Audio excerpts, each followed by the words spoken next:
In this video, Kayla and I are going to take you through how to properly evaluate a tech company. Because, Kay, as we've been saying, the philosophy is not all tech companies are created equal. So, in this video, we're going to take you through a 5-step process on how to evaluate the right company at the right role and how we're helping other people to do that today.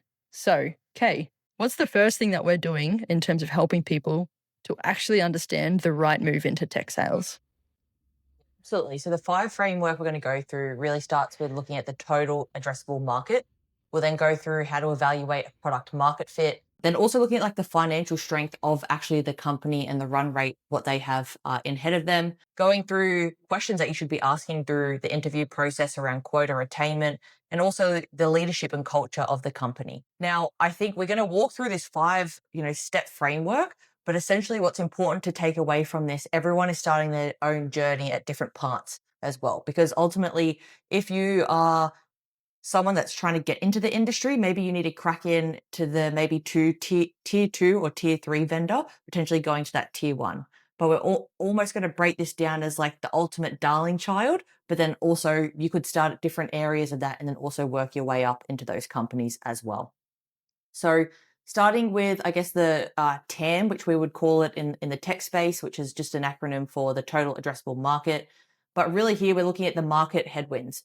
So when we're looking to evaluate a company around this, really what we're looking to see is how large is the market's opportunity to go and sell their software and product into these companies. Now, looking at the TAM, for me personally, I'd be wanting to look at a company that almost has a TAM of $5 billion. So I think this is really important because I think imagine going into a company that the TAM is $500 million. Ultimately, what's going to happen, you're going to sell a bunch of software, but then you're going to be capped and you're not going to be able to continuously grow and expand into the organization as well as a career growth progression. Awesome. I think $1 billion plus, $5 billion plus TAM is a strong point. It sounds like a big amount of money, but the market size for tech is so exponential globally that you want to really right size that. The other thing 2K is around like a growing category. And also what we've learned is like selling a must have and not so much a nice to have. And this is going to really give people that tailwind in their career and how to actually grow their income in the future stages as well. So understanding the market and the TAM is one part. And we believe that leads to the next step, which is around very much the product market fit. So PMF being another Absolutely. acronym in the industry. Step 2, product market fit. This really means like, does the company have customer love already today?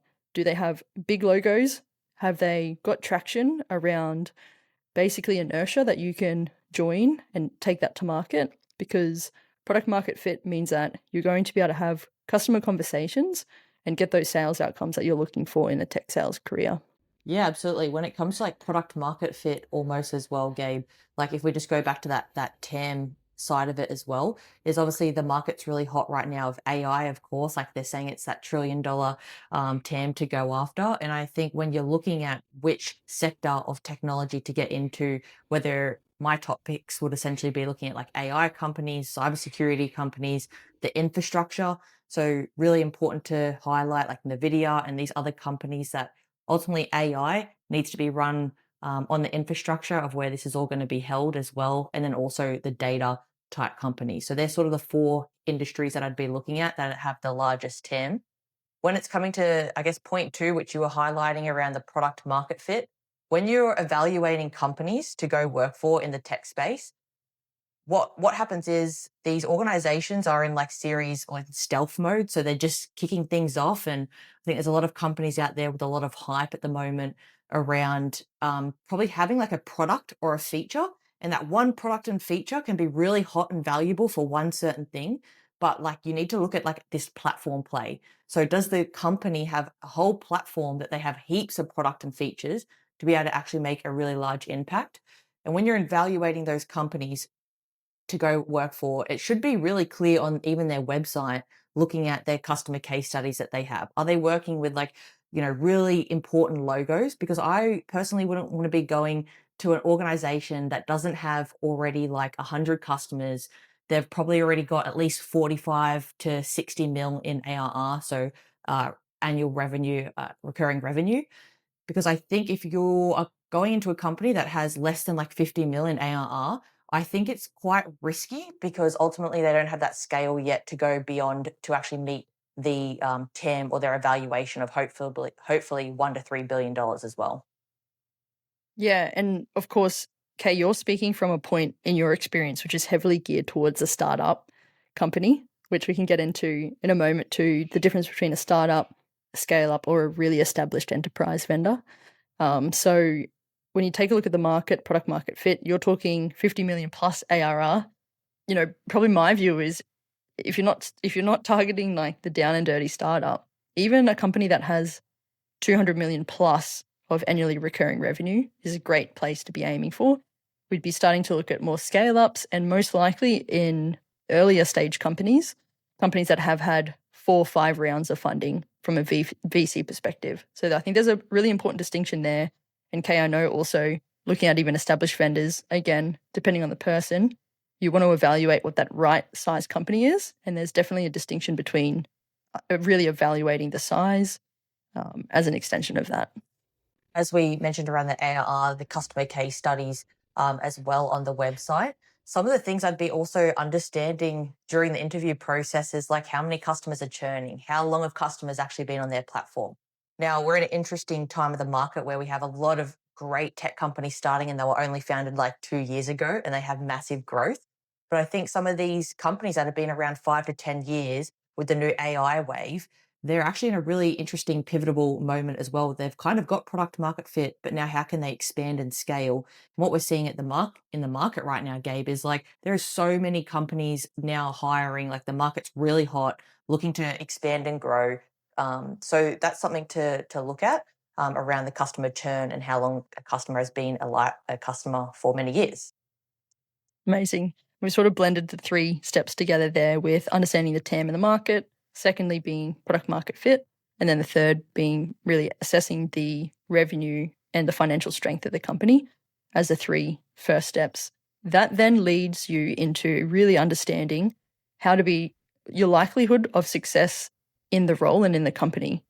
The next 2 steps, as we've said, has been around quota attainment reality, and these certainly are going to be what you can discover a lot more in the interview process outside of your external market research, company research steps, as we've explained.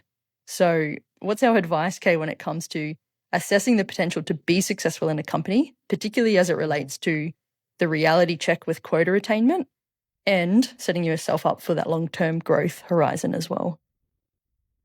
Yeah, so I think when you're going through the interview process, as we highlighted, probably you want to be at least Series B to D.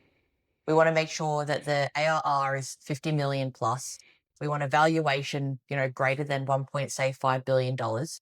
We want the TAM to be larger than $20 billion. Now, that sort of hits all the metrics in terms of looking at the company. But now we need to go a step deeper in understanding, are the reps hitting at least 50% of their quota? Now, we need to ensure that because that is essentially how tech companies sell you to come work for them is their total package. Now, you could be on a 50-50 split and you could have that base. But what we need to understand is how many reps are actually achieving their quota, because that's really important as you apply for jobs and wanting to ensure that you're going into a successful company around that. So I'd be really understanding those sort of level of questions. I'd be understanding things too around their financial growth of when was their last series raised, how much run rate do they have, how much are they putting into R&D to spend on the technology and go and expand into emerging markets. I think it's important to understand companies, if they're in a America HQ or UK or Australia, how are they going to expand globally? Because ultimately, the space that we're in right now with tech, you can go and sell this ultimately to any country, but there's a lot of security and regulatory things where some actually companies can't expand into other markets. So, for example, if you're a US based company and you're expanding to Australia, most of the times you're going to need an Australian data center, or they're not going to want to run their software and data within that region. So it's evaluating things like that, a part of the interview process as well. Yeah, awesome. So, top tips here is just even in the interview process, asking what percentage of reps hit quota last year, what percentage overachieved on their quota, how many AEs, if you're in a situation where you can really ask how many AEs really earned a lot of money, What's the average ramp time? These sort of questions will help you to get some inputs from the hiring manager and the company on what the reality of that success looks like. So we want to be Absolutely. looking for really strong signals there. So then you're confident going into that company too, and information you wouldn't be able to discover just online.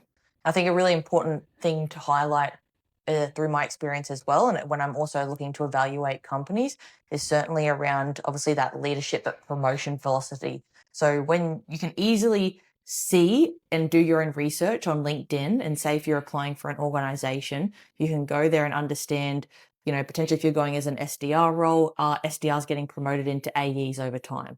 Or very similar, if they're an account executive, are they getting promoted into a leadership role as well? Now, every person has their own career progression as well, but I would be looking at those sort of things. Is the company enabling your career growth, promoting internally to keep excelling people there to stay for over 3 years as well? It's really important, like you're understanding your quota and your package, but then also there, like you need to ensure that the promotion is very clear and the career progression to be able to continuously keep making money as well.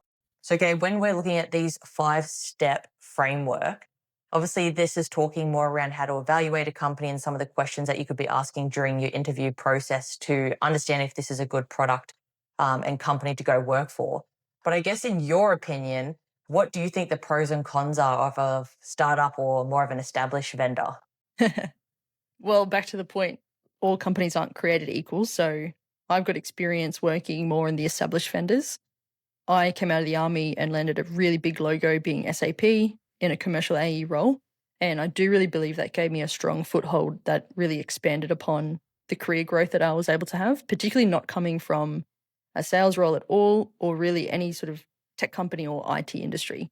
So that gave me an amazing foundation. I think you get a lot of pros working in more established companies because, particularly in a sales role, whether it's SDR or AE, you have the luxury of a lot of resources. So, as long as you know how to orchestrate and tap into teamwork makes the dream work, even as an AE working with SDRs, they can really contribute to your pipeline generation by working with them in the right way. On the flip side, if you're in a startup, you might have to do all of that work yourself, right? So, there's a distinction there.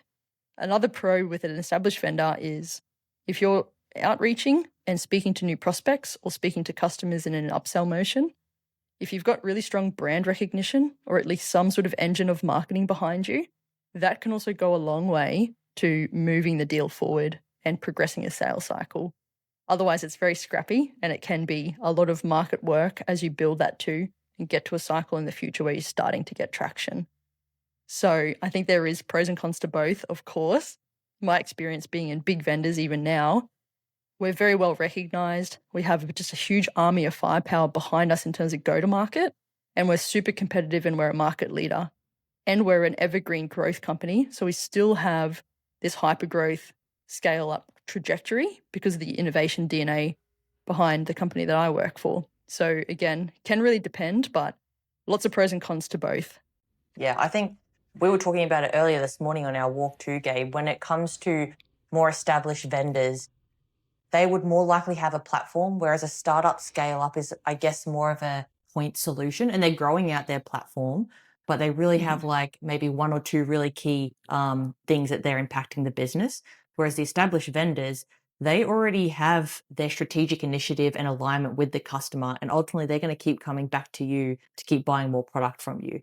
So how that motion even works internally, to your point around like you have this whole sales team around you, when you're working on these multi-million dollar deals, you are the account executive, but then you need like the success team around you. You need like the renewals team understanding like all the things around what upsell motions could be happening, the new product rollouts that are happening and where that will fit into their roadmap. So you're almost coming to them a lot more strategic, whereas that startup scale up is more like you are going after like a lot of net new logos as well to be able to get the product out there.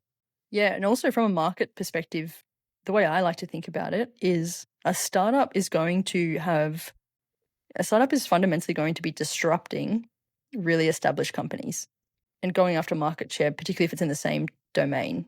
And so startups are going to move quickly, really well funded, typically going to hire people that can do a mix of roles, and a real self starters super hungry, get more bang for buck in that sense. But The purpose of a new company, particularly in an innovative domain like AI, is they're coming in with like literally new technologies, new innovation, which fundamentally is like a better way of doing something. So a lot of the time, Absolutely. startups are going to be disrupting those really big established vendors. And you can just see, and there's so much out there about this innovator's dilemma. If you're the big startup, if you're the big established vendor, sometimes they're hard to move quickly or they don't have that innovation power behind them and can be disrupted. Startups can take market share already from incumbents and big established players. So the market dynamic there I find really interesting because at the heart of it, that's what technology even does in the first place. Yeah, I was listening even this week on a run of Harry 20VC interviewing the CEO of Klarna, and Klarna and Revolut are a new like fintech solution. The question was, are you worried that Revolut's going to take, like crush you guys basically? Do you think they're ahead and whatnot? And Revolut, I guess, in terms of like what they've already done are ahead. But his point was, we're not even like, yes, but we're actually going after the big incumbents that are already been around for decades and decades, like the JP Morgan Chase, like these old established like banks and financial services, and they're coming with this new wave of how they're even getting market share. So there's just so much to go after with the companies that have been around for decades. Totally. Super interesting. What about your experience, Kay, out of interest? Like you've been more on the startup side. So what are the pros and cons, do you think, in the realm of evaluating companies? So for me, I'm a startup scale up girl because I love the dynamicness of maybe not having all the processes in place or systems in place, and you're almost helping build that and establish that a part of growing an organization. Now, there's definitely pros and cons to that because we've talked about too. Do you want to be like an enterprise account executive, but like they have 5 customers, or do you want to be like a commercial AE at like a multi-billion-dollar company? So I think like it's really important not to get wrapped around like titles when it comes to these things. But my experience, obviously, being at the organization I've been for 4+ years in the startup and then sort of more scale up, we've had to go head to head with like the Microsofts, the Googles, and that is really challenging. But the exciting thing is I'm driven and passionate about being a part of like this mission that this company is on, and around whether we achieve IPO or we get acquired and having equity and shares in that. So it's more risky to like go for a startup scale up, but then the reward can be great. Now, also on the flip side, it might fail and you might have just like not got any equity or shares. But I think the learning experience I personally had, I've really enjoyed.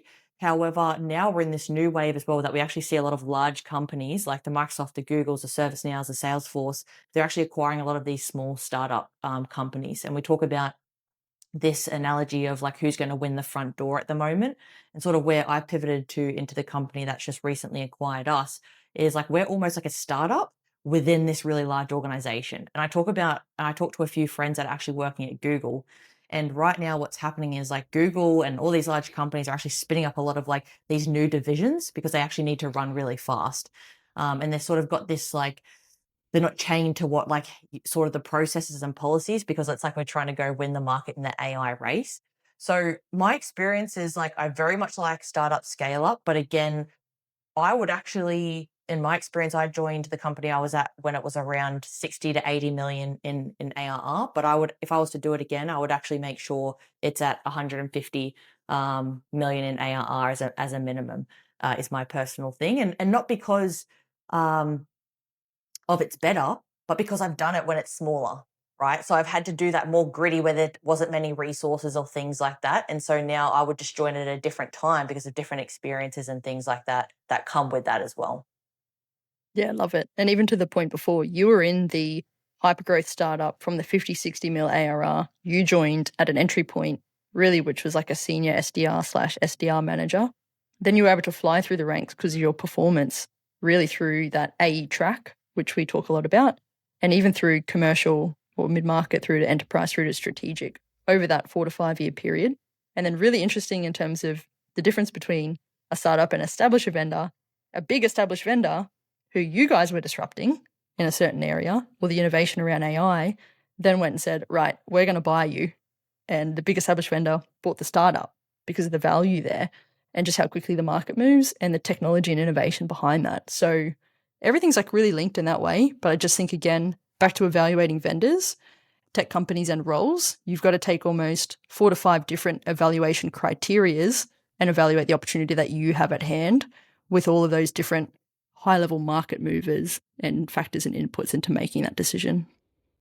Yeah. And just the last thing to round out there, obviously from now in experience of how organizations like these really large B2B companies buying software, it is really hard for them to bring in new bits of software and new vendors. Like there's onboarding processes, then there's new legal contracts. And so what happens is these established companies sometimes always just look to go back to the current company that they already had the software with and look at them to be the experts, right? So it's hard for new companies to like really break into organizations unless you have like a leader in that organization that's willing to sort of put their career at like someone purchasing software in an organization like a Coles or a Woolworths or something like that, and they're taking like a leap to acquire a bit of software to roll out into their organization, they're taking a risk because that could go really bad. They could spend millions of dollars and the implementation go awful, right? So they're taking a risk of investing into a new bit of software.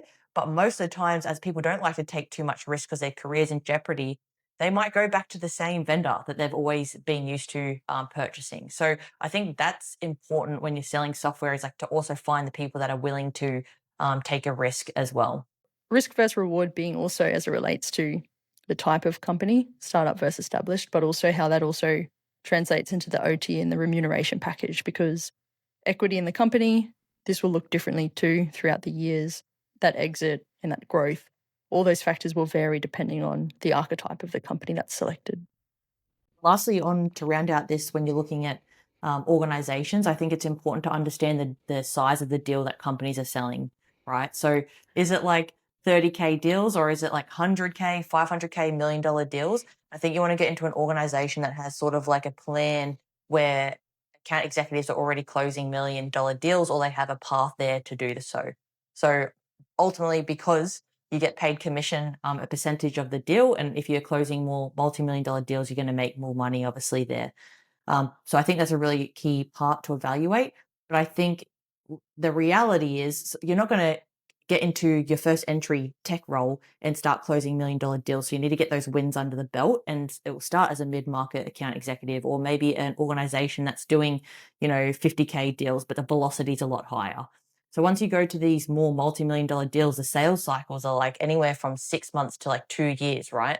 And a lot of these organizations do 3 to 5 year lock-in contracts. So almost like if you're trying to bring your software in, you need to like align yourself to the other organization's renewal date or potentially get in like a proof of concept before that happens to show the value for them to walk away from that old software to go with your software.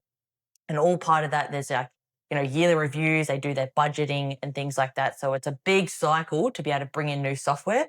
And so if you go with a company that's doing smaller deal sizes, sometimes like the general manager, instead of getting the CEO sign off, can just sign off on these deals because they have like a budget that they can basically sign off, whether it's like under 30K a year.